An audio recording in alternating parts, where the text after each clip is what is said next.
السلام عليكم. يعني مشهد والله ببكي، والله قلب الكافر بيبكي دم لما بشوف مخيم كامل لاخواننا السوريين اللي هربوا من البراميل المتفجرة عم نحرقه كرمال على قولهم انه شخص غلط مع شخص تاني بلبناني، وفي اقوال بتقول انه بدهم شغيلة سورية شغلوهم، ما اشتغلوا معهم حرقوا الخيم، وفي اخبار بتقول انه اغتصاب فتاة سورية او مؤهلة ضربوا المعتدي. بغض النظر كلها اقاويل هيدي، يعني منتظر التحقيق. اليوم لما بنقول انه السوريين معهم سلاح ولك بالله ما في عم يحمل سكينه، الاجهزه الامنيه ضابطه الموضوع، ما في اي قطعه سلاح بالمخيمات، بقى بلا كذب ودجل. واهل المنيه استقبلوهم من اكثر من سنتين وثلاث سنين وخمس سنين ما حدا اعتدى عليهم، بس في بعض شزاز الافاك موجودين بيناتنا هدول اضرب من كفار قريش. يعني اين نحن من حديث، وين نحن من حديث الرسول المسلم اخو المسلم؟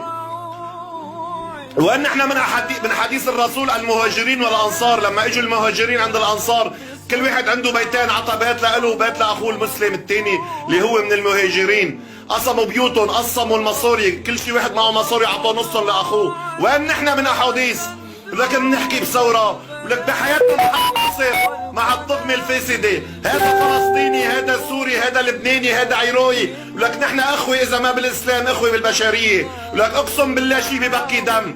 يا رب لا تؤاخذنا بما فعل السفهاء منا، والله كل واحد اعتدى على واحد سوري، ان كان طفل ولا ان كان مره ولا ان كان رجال ولا ان كان شاب بريء، هذا خارج من مله الاسلام ومن مله المسيح.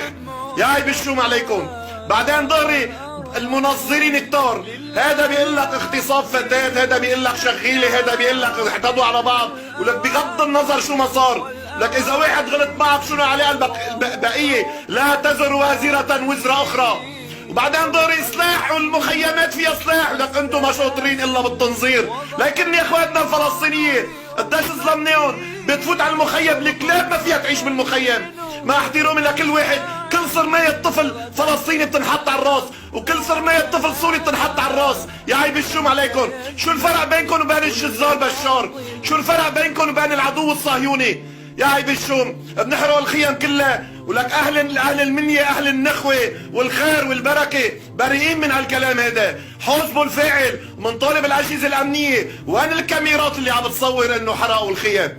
ولك بتعرفوا الشرده والورده، هيدي فتنه ما بيستفاد وراها الا الظالمين والفسده بهالارض.